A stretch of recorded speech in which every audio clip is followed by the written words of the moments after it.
Everything may have just changed. This could be the biggest mistake of someone's life. Curtis is supposed to be heading straight to a cell at Pentonville. The bags should be packed, the lawyers should be drawing up the plea deals, and the town should be moving on. But that is absolutely not happening. Instead of surrendering to the authorities and taking his punishment like everyone expects, he is about to trigger a massive explosion of secrets, betrayal, and a high-stakes manhunt. I am telling you right now, the decision he is about to make will completely shatter the lives of everyone in his orbit. We are talking about a total collapse of everything he has built. Let us rewind a second and look at the absolute mess that started this domino effect. Curtis completely lost his grip on reality when he attacked Isaiah. This was not just a minor scuffle in an alleyway. This was a brutal, life-altering assault. Isaiah is a top-tier surgeon. His hands are his entire livelihood, his identity, and his way of saving lives. And in one blinding moment of rage, Curtis destroyed that. The damage to Isaiah's hand is so severe that the medical board is already whispering. The terrible reality is setting in that Isaiah might never hold a scalpel again. His career is essentially dead, and that changes everything. The legal pressure on Curtis is no longer just about a simple assault charge. The district attorney is out for blood. The entire medical community in town is furious. They want him locked up for good. The walls are closing in so fast that you can almost feel the panic radiating through the screen. Curtis is looking at hard time, and the police department is not going to give him a free pass just because of his past connections. The evidence is stacked against him. The witnesses are lining up. The cell door is practically swinging open, waiting for him to step inside. But wait, it gets worse, because the real betrayal is happening inside his own home. Here is where things get messy. You would think Portia would stand by her husband during his darkest hour. She is heavily pregnant, dealing with a difficult impending labor, and facing the terrifying prospect of raising a newborn without a father. But Portia is not playing the devoted blind wife. She is a medical professional. She sees what happened to Isaiah, and she is absolutely disgusted. She is putting justice above her own personal feelings. Portia is fully prepared to watch her husband get dragged off to Pentonville because she believes he has to pay the price for ruining a man's life. Guys, this is where it gets interesting. Portia cutting him off is the ultimate breaking point. She knows her baby will spend its first months without a father, but her strict moral compass refuses to bend. She is completely icing him out. No sympathy, no alibis, no secret escape funds. She wants him to face the music. For Curtis, realizing that the mother of his unborn child is practically handing him over to the cops is a devastating blow. He is entirely cornered. He has no allies left in his own house. He is standing on the edge of a cliff, and the woman he loves is refusing to throw him a lifeline. But that's not even the biggest surprise. Just when you think the situation cannot possibly get any more complicated, a massive bombshell drops right out of the sky. We all know Jordan has been recovering from that horrific hit-and-run accident. She has been battered, bruised, and fighting to get her life back on track.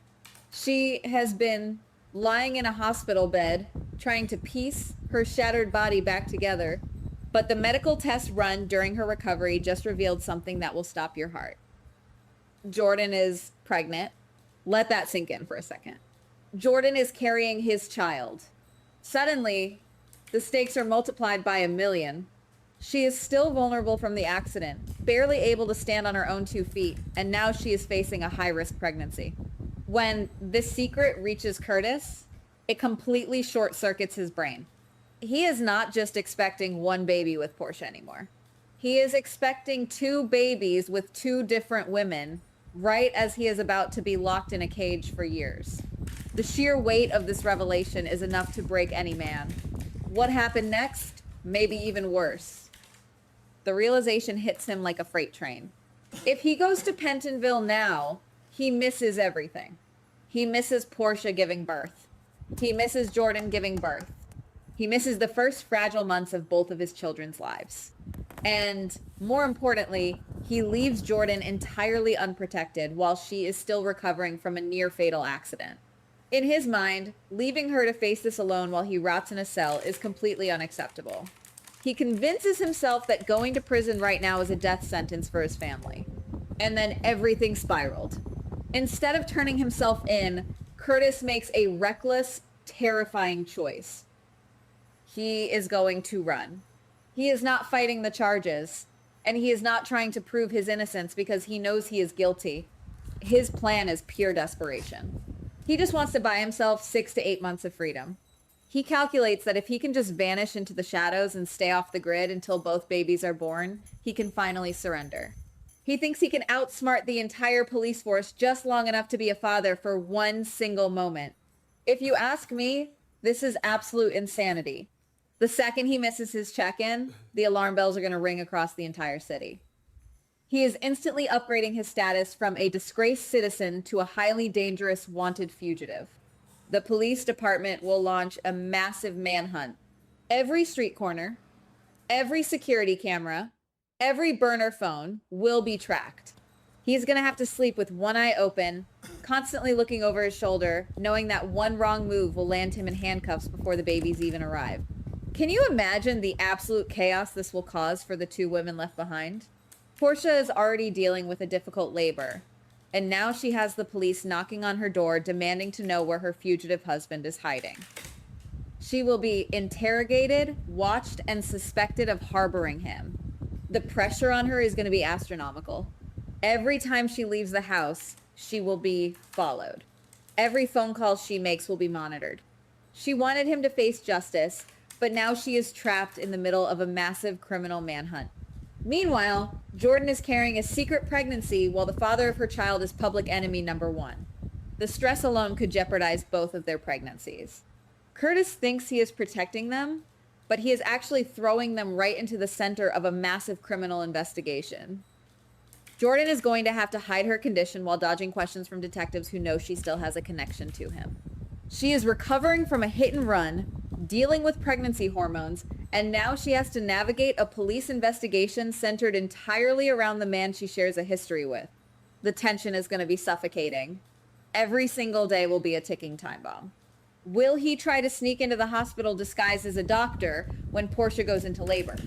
Will he risk reaching out to Jordan through a secure line, exposing her to police wiretaps?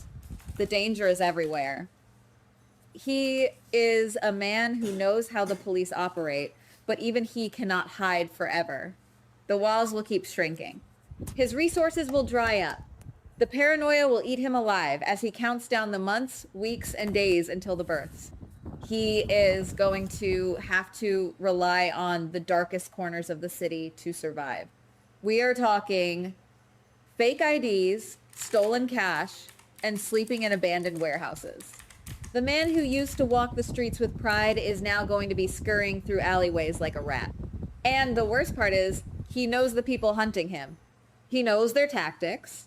He knows how relentless they can be. But that knowledge is a double-edged sword. It makes him a difficult target, but it also means he knows exactly how small his chances of success truly are. Every single person in town is going to be dragged into this mess. The hospital staff, the police force, the innocent bystanders. When a desperate man is pushed into a corner, he becomes unpredictable. Curtis is no longer just a father trying to do the right thing. He is a wild card. He might steal medical supplies to keep himself healthy on the run. He might hijack a vehicle to stay ahead of the search dogs. The desperation is going to push him to cross lines he never thought he would cross. And the more laws he breaks to stay hidden, the longer his eventual prison sentence will become. But he doesn't care. The only thing looping in his mind is the image of those 2 babies. He is willing to burn his entire life to the ground just to be there for those 2 moments. The entire city is about to be turned upside down. The hunt is on, and the stakes have never been this deadly. He is betting his entire future on a desperate timeline, but the police are closing in faster than he realizes. A single mistake is all it takes. A footprint, a shadow, a whispered phone call, someone is going to spot him. Someone is going to talk. And when they do, the trap will snap shut. Will he actually survive long enough in the shadows to see his children take their first breath? Or is his grand escape plan about to end in a violent, tragic takedown that leaves both mothers completely shattered? We are on the edge of our seats, guys, and the next move is going to change everything. Goodbye. Please like, subscribe, and comment on the GH Spoilers Daily channel.